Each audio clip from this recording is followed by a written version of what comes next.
So hello everyone, welcome back to our channel ponder up. दोस्तों, एक side पे आप लोग देख रहे होंगे कि a guide to Google search ranking system. ठीक है, ये गूगल सर्च सेंट्रल का एक आर्टिकल खुला हुआ है जहाँ पर गूगल ने खुद अपनी रैंकिंग के बारे में सारा कुछ डिटेल्ड में लिखा हुआ है। ठीक है, अब हमको इसको समझना होता है, उसके बाद ही हम लोग डिसाइड कर सकते हैं अपने ब्लॉग की रैंकिंग गूगल पर। ठीक है, उसके लिए हमको क्या करना है कि इस पूरे आर्टिकल को पढ़ना होगा और समझना होगा एक एक पॉइंट कि कहाँ पर क्या कैसे काम करता है गूगल के लिए। ठीक है, अगर ये हम लोग समझ गए तो हम अपने किसी भी आर्टिकल को आसानी से गूगल पर रैंक करा पाएंगे। ठीक है, और ये बड़ा ही आसान हो जाता है अगर ये सारा अगर समझ में आ गया। ठीक है, तो आज का हम लोग वीडियो कुछ ऐसा ही करने वाले हैं, simple guide to Google search ranking system for website. और ये बिल्कुल बेसिक और बिगिनर फ्रेंडली होने वाला है, जिससे आपको सारी चीजें आसानी से समझ में आ जाए। ठीक है, हम लोग क्या सीखेंगे इस पर कि अगर आपका एक ब्लॉग है, आर्टिकल है, या फिर न्यूज की वेबसाइट है, या फिर कोई भी ई कॉमर्स स्टोर है, उसको आप लोग कैसे रैंक करते हैं, गूगल इन चीजों को किस तरीके या फिर किस वे पे देखता है। ठीक है, कैसे रैंक करता है इन सब चीजों को,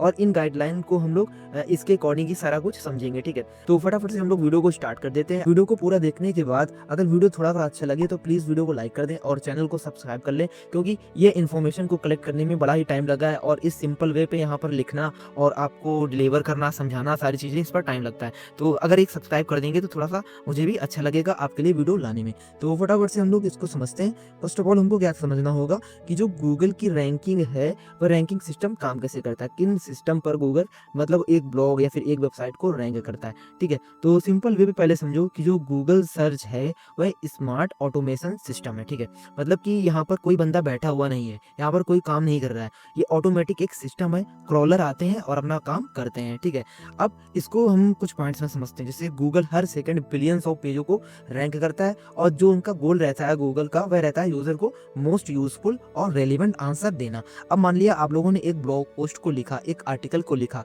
तो उस पर आप लोगों ने क्या कोई यूजफुल इन्फॉर्मेशन लिखी होगी, कोई जानकारी होगी जिसको आपने वहां पे डाला होगा, तो उसको गूगल क्या करता है, एज अ आंसर यूज करता है, और जो रेलिवेंट उसका यूजर होता है उसको देना स्टार्ट कर देता है। ठीक है, और सब कुछ होता है एक फ्रैक्शन और सेकंड में, मतलब कि यहाँ पर कोई भी डिले नहीं होता, कोई भी टाइमिंग नहीं होता है। जैसे आपने आर्टिकल को सबमिट किया, गूगल ने उसको रीड किया, गूगल ने वह क्वेश्चन को ले लिया और आंसर, जैसे मैं गया ग्राम पे सर्च किया और वह आंसर मुझे दे देगा। ठीक है, तो इस तरीके का ऑटोमेटिक सिस्टम होता है और यह 1 सेकंड में काम करता है, मतलब सेकंड भी नहीं लगता है, ये काम करता है। ठीक है, अब हम लोग अगर बात करें कि ब्लॉग और आर्टिकल और न्यूज या फिर स्टोर के पर्सपेक्टिव पे यह पॉइंट हमारे लिए कितना इंपॉर्टेंट है। ठीक है, तो यह हमारे लिए क्या है कि देखो, your content must solve a real user problem. ठीक है, अब आप लोगों ने अगर एक ब्लॉग पोस्ट या फिर एक आर्टिकल लिखा है, तो उस पर आपको इस तरीके की इंफॉर्मेशन, इस तरीके की रिसर्च, इस तरीके का कंटेंट डालना होगा कि अगर कोई यूजर अपनी क्वेरी को गूगल पर सर्च करता है तो उसको उसका प्रॉपर आंसर मिल जाना चाहिए। अगर उसको उसका प्रॉपर आंसर आपके आर्टिकल, आपके ब्लॉग पे मिल गया, तो वह दूसरे ब्लॉग पर क्यों ही जाएगा, वह आपके ब्लॉग को ही रीड करेगा और वहां से कंप्लीट, मतलब जो क्लिक्स होते हैं, जो इवेंट्स होते हैं, वह सारे आपके ब्लॉग से ही वह कंप्लीट करेगा और आपको भी उसका थोड़ा सा बेनिफिट मिलेगा। ठीक है, अब यहाँ पर हम लोग समझते हैं your content must solve a real problem, जैसा कि मैंने अभी आपको बताया। Then fast loading, clear structure और यूजफुल इंफॉर्मेशन, यानी जब आप अपनी वेबसाइट को बनाते हैं तो वह फास्ट लोड होना चाहिए, उसका क्लियर स्ट्रक्चर होना चाहिए, देन यूजफुल इंफॉर्मेशन यूज करें, जैसा कि मैंने आपको बताया कि ऑथराइज सोर्स का यूज करके इंफॉर्मेशन को वहां पे डालें। ठीक है, अब जो यहाँ पर पॉइंट एक है फास्ट लोडिंग का, इसको आप लोग कैसे डिटरमाइन करेंगे, इसके लिए आपको क्या करना है, क्रोम पे जाना है, यहाँ पर सर्च करना है वेब स्पीड करके। ठीक है, वेब स्पीड यहाँ पर डालेंगे। ठीक है, तो इस आपके सामने एक वेबसाइट ओपन होगी। ठीक है, ये रही, इस पर क्या करेंगे, अपनी वेबसाइट को सबमिट कर देंगे और यहीं से आपको आपकी वेबसाइट को मोबाइल और डेस्कटॉप पर स्पीड पता चल जाएगी कि आपकी वेबसाइट की कितनी स्पीड है। परफॉर्मेंस, स्पीड, यूआई सारा कुछ यहीं से ही डिटरमाइन कर सकते हैं। और जब आप fast loading, clear structure, useful information, अगर इन सब क्राइटेरिया को अपने ब्लॉग या फिर आर्टिकल, न्यूज पर अगर फुलफिल कर लेते हैं, तो ये ब्लॉग के लिए वर्क करने लगता है। ठीक है, मतलब इन तीनों क्राइटेरिया के लिए ये रैंकिंग का जो फैक्टर है, ये वर्क करने लगता है। और ये सारी चीजें मैं अपने आप से नहीं बोल रहा हूँ, ये इसके अंदर कहीं ना कहीं लिखी हुई है। तो जब आप इन सारे क्राइटेरिया को फुलफिल कर लेते हैं, तो जो आपका ब्लॉग, न्यूज, जब स्टोर के जो प्रोडक्ट पेजेस होते हैं, वो गूगल पर रैंक करना स्टार्ट कर देते हैं। उसके बाद हमारा जो अगला रैंक फैक्टर है गूगल पे, वह है हाउ गूगल रैंक्स पेजेस। ठीक है, अब आपने अपनी वेबसाइट पे कुछ पेजेस को बनाते हैं और उनको हमें रैंक भी करना होता है। उसके लिए हमें क्या करना होगा, गूगल के कुछ रैंकिंग फैक्टर को समझना होगा। जैसे रैंकिंग मोस्टली पेज लेवल 1 पर होती है।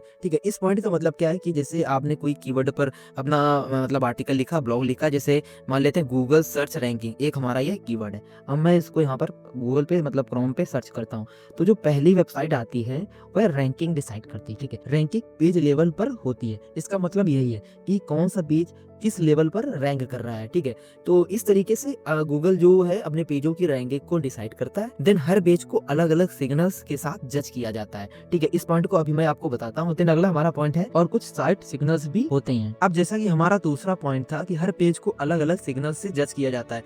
अब अलग अलग हर पेज को अलग अलग सिग्नल से कैसे जज किया जाता है, जैसे कि कोई आपने एक कीवर्ड है, कीवर्ड लिया, तो उस पेज पे आप लोगों ने कीवर्ड्स को ऐड किया होगा, कहीं ना कहीं कीवर्ड को डाला होगा, या फिर टाइटल में डाला होगा, या फिर मेटा डिस्क्रिप्शन में डाला होगा, या फिर कंटेंट बॉडी पे डाला होगा, ठीक है। तो उसी के हिसाब से गूगल आपके पेज को रैंक करता है। मैं यहाँ पे ये नहीं बोल रहा हूँ कि कीवर्ड के हिसाब से ही गूगल आपके पेजों को रैंक करता है, ऐसा बिल्कुल नहीं है। बस एक ये जो पॉइंट है यहाँ पर, इसका मतलब यही है कि जो गूगल है कुछ सिग्नल्स पे काम करता है, और मैंने आपको केवल एक सिग्नल बताया है जो कि है कीवर्ड का, ठीक है। इस पर मल्टीपल सिग्नल्स होते हैं जो कि मैं आगे इस वीडियो पर डिस्कस करने वाला हूँ, जो आपको आसानी से क्लियर हो जाएंगे, ठीक है। अब जैसे अच्छी साइट जो है वह हर पेज पे रैंक करेगी, ठीक है। अगर एक वीक साइट भी है वो भी हर पेज पर रैंक करती है।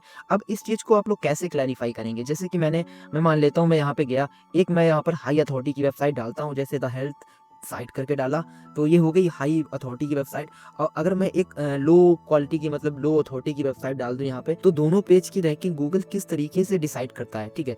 तो यहाँ पर कोई पार्शियलिटी नहीं है, मतलब कि चाहे हाई अथॉरिटी की वेबसाइट हो या फिर लो अथॉरिटी की वेबसाइट हो, सारी वेबसाइट्स को रैंक किया जाएगा। रैंक क्यों किया जाएगा, वही सिग्नल्स के बेस पे रैंक किया जाएगा, मतलब सिग्नल्स के बेस पे उनको जज किया जाएगा। और ऐसा नहीं है कि अगर अच्छी वेबसाइट है तो उसको रैंक कर दिया जाएगा और वीक वेबसाइट है तो उसको रैंक नहीं किया जाएगा। तो यहाँ पर ऐसा कुछ नहीं होता है, ठीक है। अब ब्लॉग और आर्टिकल और स्टोर के पर्सपेक्टिव से अगर हम लोग समझे, तो each page must be strong on its own topic.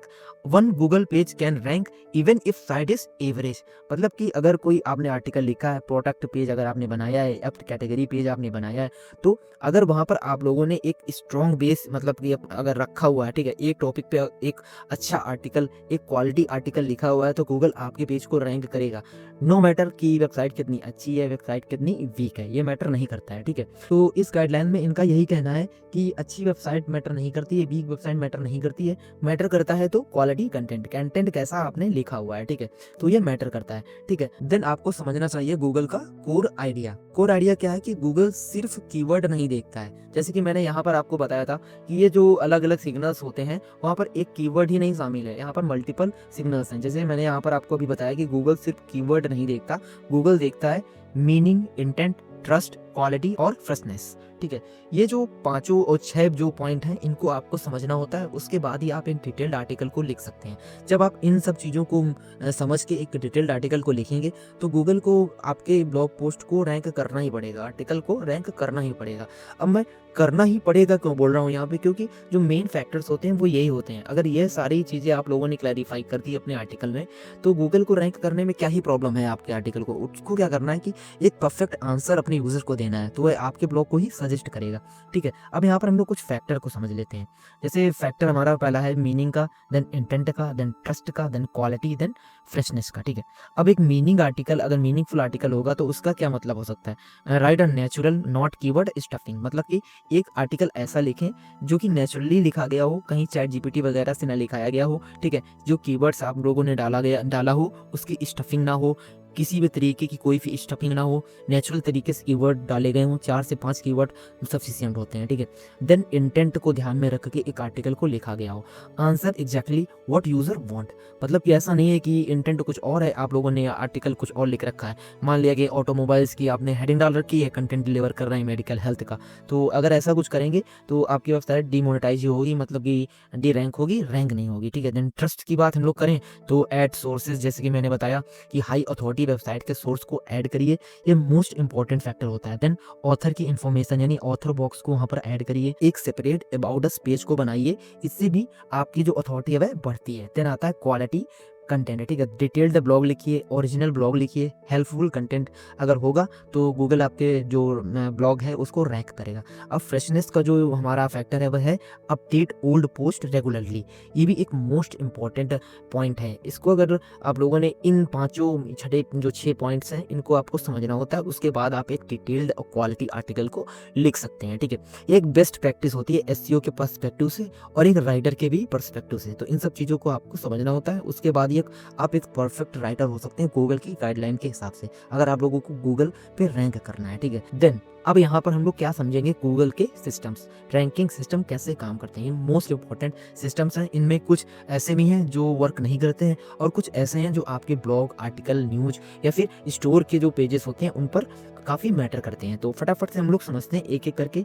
ये एटलीस्ट 17 से 18 है, तो हम लोग इन वीडियो थोड़ा सा लंबा होगा। अगर अच्छा लगे तो प्लीज़ वीडियो को लाइक कर दें, चैनल को सब्सक्राइब कर दें और ऐसे ही मैं इंफॉर्मेटिव वीडियो आगे भी आपके लिए लाता रहूँगा। तो फटाफट से हम लोग पहला पॉइंट समझते हैं। तो हमारा पहला है BERT यानी लैंग्वेज अंडरस्टैंडिंग ब्रेन, ठीक है। इस सिस्टम का क्या मतलब है गूगल पे। मैं BERT को यहाँ से कॉपी करता हूँ और मैं यहाँ पर आता हूँ और मैं देख इस पर सर्च करता हूँ BERT, ठीक है। एंटर किया तो BERT आपके सामने दिख गया। तो अब मैं इनके BERT के सेक्शन पे आ गया। यहाँ पर इन्होंने क्या बताया हुआ कि bidirectional encoder representations from transformer BERT is an AI system Google user that allow us to understand how combination of word express difference meaning and intent, ठीक है। अब इस चीज़ों को मैं यहाँ पर तो आप लोगों ने देख लिया, ठीक है। अब मैं यहाँ पर आपको आसान भाषा में समझाता हूँ, जैसे कि गूगल को सेंटेंस का रियल मीनिंग समझना है, ठीक है। अब आप लोगों ने एक मान लेते हैं पैराग्राफ लिखा है। मैं एक एग्जांपल लेता हूँ यहाँ से। मैं यहाँ पे गया और यहाँ पे मैं कोई वेबसाइट एक ओपन कर लेता हूँ, ठीक है। मैं एक वेबसाइट ये वाली ओपन कर लेता हूँ, ठीक है। मैंने इस वेबसाइट को ओपन किया, ठीक है। 1 मिनट, हाँ। अब ये जैसे ओपन होता है मैं आगे चीज़ें सारी बताता हूँ आपको। मान लेते हैं मैं एक यहाँ से ब्लॉग को ओपन करता हूँ, जैसे अवार्ड मैकबुक एंड्रॉयड एप्लीकेशन, ठीक है। मैंने इसको ओपन किया। अब जैसे ये वाला पैराग्राफ मान लेते हैं, ठीक है। अगर इस पैराग्राफ को आप लोगों ने लिखा है, ठीक है, तो इस पैराग्राफ को लिखने के पीछे क्या मतलब इंटेंट है, क्या रियल मीनिंग है, ठीक है। मान लिया कि इस पैराग्राफ को लिखने के लिए आपको केवल 2 लाइन की जरूरत थी। इस पैराग्राफ को लिखने के लिए आपको केवल 1 लाइन की जरूरत थी। इस पैराग्राफ को लिखने के लिए आपको केवल कुछ मतलब वर्ड्स की जरूरत थी, बट आप लोगों ने क्या किया, पूरा एक 100 वर्ड का पैराग्राफ बना दिया, ठीक है। तो गूगल ऐसा नहीं बोलता है कि आपको ये सब करना है। आपको सिंपल रियल मीनिंग के साथ अपने वर्ड्स को लिखना है। नो मैटर की लेंथ कितनी है, नो मैटर, आपको केवल समझाना है अपना मीनिंग, ठीक है। देन वर्ड्स का कॉम्बिनेशन और यूजर इंटेंट समझता है, जैसे कि मैंने ऊपर आपको बता दिया ये पॉइंट। तो हम लोग एग्जांपल से समझते हैं, जैसे बैंक नियर रिवर, ठीक है। और हमारा दूसरा है बैंक फॉर मनी, ठीक है। दोनों ही कीवर्ड्स हैं, ठीक है, और दोनों का अलग मतलब है, अलग इंटेंट है। तो इन दोनों का इंटेंट समझने के बाद आपको इस पर पैराग्राफ लिखना होता है, ठीक है। तो अब हम लोग इस चीज को समझते हैं ब्लॉग, आर्टिकल और जो हमारा स्टोर है उनके पेजेस के हिसाब से। तो it helps Google understand natural language, ठीक है। जैसे आप लोग अगर नेचुरल लैंग्वेज यूज करेंगे तो जो गूगल का BERT सिस्टम है ये आपकी नेचुरल लैंग्वेज को समझता है। जो आप लोगों ने आर्टिकल लिखा है उसकी लैंग्वेज को समझता है, उसके बाद ही आपकी कन्वर्सेशनल के हिसाब से यूजर्स को यानी रीडर्स को आपके आर्टिकल को सबमिट करता है, मतलब कि दिखाता है, ठीक है, आंसर को सबमिट करता है। और ये ब्लॉग और एजुकेशन और FAQs के लिए ज़्यादा इंपॉर्टेंट होता है। अगर आप लोग ब्लॉग लिखते हैं, एजुकेशनल आर्टिकल्स लिखते हैं, FAQ सेक्शंस ऐड करते हैं, तो ये बड़ा ही इंपॉर्टेंट फैक्टर होता है। तो इस चीज़ को आपको इंश्योर करना है। तो मैं यहाँ पर एक की पॉइंट ऐड करता हूँ कि अगर आप लोगों का सर्च इंटेंट क्लियर है तो वह गूगल के हिसाब से फिक्स हो जाता है, ठीक है। तो यहाँ पर आपको सर्च इंटेंट पे फोकस करना होगा। देन हमारा दूसरा सिस्टम है crisis information system. Serious situation के लिए ये रहता है। इस पर क्या होता है कि जैसे पर्सनल क्राइसिस आ गया, सुसाइड, एडिक्शन, वायलेंस जैसे topics, Google helpline numbers, trust source दिखाता है, ठीक है। इन सब चीज़ों को मतलब ये इतना मोस्टली मैटर नहीं करता है, मैं सिंपल से ओवर दे देता हूँ मैंने, बट इस चीज़ को यहाँ पर इसलिए लिख रखा है कि ये भी एक पार्ट है गूगल के सिस्टम का, मतलब रैंकिंग सिस्टम का एक पार्ट है, ठीक है। तो ये मैटर नहीं करता है, ठीक है। इस पर क्या रहता है कि एक ब्लॉग या स्टोर के लिए मैटर नहीं करता है, अदरवाइज ये मैटर तो करता है, कई सारे फैक्टर होते हैं, बट हम लोग इसको ज़्यादा कंसिडर नहीं करते हैं क्योंकि हमें इसको इग्नोर ही करना होता है। इस पर ना ही हम आर्टिकल लिखते हैं, ना ही कोई ब्लॉग लिखते हैं, ना ही कोई पोस्ट लिखते हैं, कुछ नहीं करते हैं, ठीक है। देन हमारा अगला सिस्टम आता है डीडुप्लीकेशन सिस्टम, ठीक है। इसका क्या मतलब है कि गूगल सेम या सिमिलर कंटेंट रिपीट नहीं दिखाता, बेस्ट वर्जन ही शो करता है, फीचर्ड स्निपेट बना देता है अगर आपका ब्लॉग अच्छा लिखा गया है, ठीक है। अब इसको जैसे सेम पेज पे फिर नीचे रिपीट नहीं होता, मतलब कि एक अगर आपका पेज है और उस पेज के ऊपर आपने एक और पेज पे एक नया आर्टिकल लिख दिया उसी कीवर्ड के ऊपर, तो उस पर रैंक आपको नहीं मिलेगा। आपका एक ही पेज है, केवल वही रैंक होगा। दूसरा पेज जो आप लोगों ने सेम निच पे बनाया हुआ है, सेम निच पे अगर उसको रैंक करेंगे तो वह रैंक नहीं होगा, ठीक है। अब यहाँ पर आपके मतलब ब्लॉग और आर्टिकल और न्यूज वेबसाइट के पर्सपेक्टिव से एक पॉइंट बड़ा ही इंपॉर्टेंट हो जाता है कि कॉपी कंटेंट, ठीक है। अगर आप कहीं से कंटेंट को कॉपी करते हैं तो आपकी जो वेबसाइट की रैंकिंग है वह लॉस करते हैं आप। ये इस पॉइंट का यहाँ पर यही मतलब था। मान लिया मैंने इसको यहाँ से कॉपी कर लिया, कॉपी करने के बाद सिंपल से जाके अपनी वेबसाइट पे पेस्ट कर दिया और सबमिट कर दिया सीधे कंसोल पे जाके, तो रैंकिंग आपको नहीं मिलेगी यहाँ से। तो बेकार है ऐसे कॉपी और पेस्ट वेबसाइट को बनाना। तो इससे अच्छा है कि वेबसाइट ही मत बनाओ आप, ठीक है, क्योंकि कॉपी कंटेंट करने का कोई मतलब ही नहीं बनता है। Same product description copied from supplier. तो ये था ई कॉमर्स वेबसाइट के लिए कि अगर आप लोगों ने प्रोडक्ट के डिस्क्रिप्शन को कहीं से कॉपी किया हुआ है तो ये आगे रैंकिंग में प्रॉब्लम करेगा। और ये ब्लॉग, न्यूज, ई कॉमर्स दोनों के लिए ही बड़ा इंपॉर्टेंट है। देन अगला हमारा गूगल का रैंकिंग सिस्टम है, वह है match domain system. Match domain system का क्या मतलब है कि सिर्फ डोमेन नेम से रैंकिंग नहीं मिलती है। मतलब आप लोगों ने अगर कोई गूगल पर जाके एक डोमेन को सर्च किया और आपको लगा कि अगर मैं उसको परचेज कर लेता हूं तो मुझको वहां से रैंकिंग मिलना स्टार्ट हो जाएगी, तो ऐसा बिल्कुल नहीं होता है। अगर बेस्ट हेल्थ टॉपिक tips.com करके अगर वेबसाइट बनाएंगे तो ऐसा नहीं होगा, उस पर रैंक आपको मिलना स्टार्ट हो जाएगा। और दूसरा हमारा है सिर्फ नाम से टॉप रैंक नहीं मिलती है, ठीक है। कंटेंट क्वालिटी स्टिल इंपॉर्टेंट, मतलब ओवरऑल आपको कंटेंट की क्वालिटी पर फोकस करना होता है, ठीक है। अब ब्लॉग आर्टिकल के पर्सपेक्टिव से हमको समझना होगा कि जो अगर आप लोगों ने कोई डोमेन नेम अगर आप लोगों ने परचेज किया है रिसर्च करके, तो उसके बेस पर आप रैंक को नहीं डिसाइड कर सकते हैं। उसके लिए आपको क्वालिटी कंटेंट पर फोकस करना होगा। और यहाँ पर हमारा जो लेसन होने वाला है वह है don't rely on a domain name, focus on content. आपको केवल कंटेंट पे फोकस करना है। डोमेन नेम से कोई मैटर नहीं कि कहीं वेबसाइट पे जाके कहीं एक्सपायर्ड वेबसाइट है उनको जाके हम लोग परचेज करते हैं, देन वहां से रैंकिंग डिसाइड करते हैं। वह एक लिमिटेड रैंकिंग होती है। रैंकिंग तो मिलती है बट वह लिमिटेड रैंकिंग होती है। मेरा ये पर्सपेक्टिव है कि आप लोग अगर उनको परचेस करते हैं वहाँ से वेबसाइट, तो वो एक लिमिटेड रैंकिंग वहाँ से मिलेगी आपको। उसके बाद एक टाइम आएगा कि सारा वहाँ पर फ्लॉप हो जाएगा। तो हमें इन सब चीज़ों से बचना होता है, ठीक है। और हमारा अगला सिस्टम अब है freshness system. Query deserve freshness, ठीक है। इसका क्या मतलब है, जैसे जब फ्रेश इन्फॉर्मेशन चाहिए होती है तो एक न्यू जैसे मूवी रिव्यू है, रिसेंट अर्थक्वेक न्यूज आई, ठीक है, तो इनको आपको तुरंत अपडेट करना होगा। उसके बाद अगर तुरंत आप अपडेट करेंगे तो वो जो न्यूज़ की वेबसाइट है वह रैंक करना स्टार्ट कर देगी। अगर ओल्ड कंटेंट की जगह लेटेस्ट कंटेंट शो करते हैं अपनी वेबसाइट पे तो आपकी वेबसाइट की रैंकिंग और भी ज़्यादा बढ़ जाती है, ठीक है। आपको हमेशा कंटेंट अपडेट करते रहना है, ठीक है। अब ब्लॉग के पर्सपेक्टिव से अगर एवरग्रीन टॉपिक अगर आप यूज़ करते हैं और उसको अपडेट करते हैं ओकेजनली, तो आपको जो आपकी वेबसाइट की रैंकिंग है उस पर कोई फर्क नहीं पड़ता है, आपको रैंकिंग मिलती रहेगी, ठीक है। अगर कोई न्यूज़ है या फिर ट्रेंड बना है, कोई अपडेट अगर आई है तो उस पर आपको भी अगर एक आर्टिकल लिखते हैं, फ्रेशनेस मैटर करती है। मतलब यहीं पर फ्रेशनेस मैटर करती है। आपको तुरंत एक न्यू आर्टिकल लिखना है अपनी वेबसाइट के लिए और उसे पब्लिश कर देना है, ठीक है। और ये न्यूज वेबसाइट के लिए बड़ा ही मैटर करता है, ट्रेंडिंग ब्लॉग्स के लिए बड़ा मैटर करता है, टेक हेल्थ अपडेट्स के लिए बड़ा फैक्टर मैटर करता है, ठीक है। देन हमारा अगला पॉइंट है, अगला जो सिस्टम है वह है लिंक एनालिसिस और पेज रैंक। दोनों को समझते हैं, एक बड़ा ही आसान टॉपिक है ये। पेज एक दूसरे को कैसे लिंक करते हैं, मतलब कि अगर आप लोगों ने वेबसाइट पर 2 पेजेस को बनाए हैं तो उन पेजेस को आप लोगों ने किस तरीके से लिंक किया हुआ है। अबाउट अस का पेज है, कॉन्टैक्ट अस का पेज है, या फिर टर्म्स एंड कंडीशन का पेज है, प्राइवेसी पॉलिसी का पेज है, या भी मान लेते हैं ये तो हमारे कुछ इंपॉर्टेंट पेज थे। अगर मान लेते हैं कि मैंने आपका ए टू जेड हेल्थ का पेज बनाया, देन हम लोगों ने वहाँ पर एक डिसीज का पेज बनाया, तो इन दोनों पेज को हम लोग किस तरीके से कनेक्ट करते हैं, तो ये भी मैटर करता है। ट्रस्ट साइट का लिंक यानी ट्रस्ट सिग्नल भी आपको बिल्ड करने होते हैं। ट्रस्ट सिग्नल आप लोग कैसे बिल्ड करते हैं, मान लेते हैं आप लोग रेडिट पे थे, वहाँ पर बार बार अपने ब्रांड के नाम को बता रहे हैं, ठीक है, कैसे बता रहे हैं वहाँ पर, स्पैम नहीं करना है। स्पैम के मैं बिल्कुल खिलाफ हूँ, स्पैम आपको नहीं करना है, आपको एक तरीके से वहां पर अपने ब्रांड को रिप्रेजेंट करना होता है, ठीक है। देन पेज रैंक अभी भी यूज होता है, ठीक है। देन हम लोग अगर इसको प्रो पर्सपेक्टिव से समझें तो क्वालिटी बैकलिंक्स आपको क्रिएट करना होता है, मतलब कि जो ये वाला फैक्टर है लिंक एनालिसिस और पेज रैंक का, उसके लिए अपने ब्लॉग के लिए क्या करना होता है कि आपको क्वालिटी बैकलिंक्स को बनाना होता है जिससे आपकी वेबसाइट पे ट्रस्ट बिल्ड होता है। एक ट्रस्ट का फैक्टर मैंने यहाँ पर आपको बताया रेडिट का, आप लोग अपने ब्रांड को विजिबल करें, ठीक है, तो यहाँ से भी ट्रस्ट बनता है। एक हमारा रहता है क्वालिटी बैकलिंक्स का, ठीक है, आपको ये क्रिएट करना होता है, बट ये बड़ा ही मतलब कि लेंदी टॉपिक है बैकलिंक्स का, कि अब सुनने में तो बड़ा आसान लगता है कि किसी की वेबसाइट से मैंने एक बैकलिंक्स ले लिया और उसको उसके थ्रू मुझे थोड़ी सी अथॉरिटी मिल गई।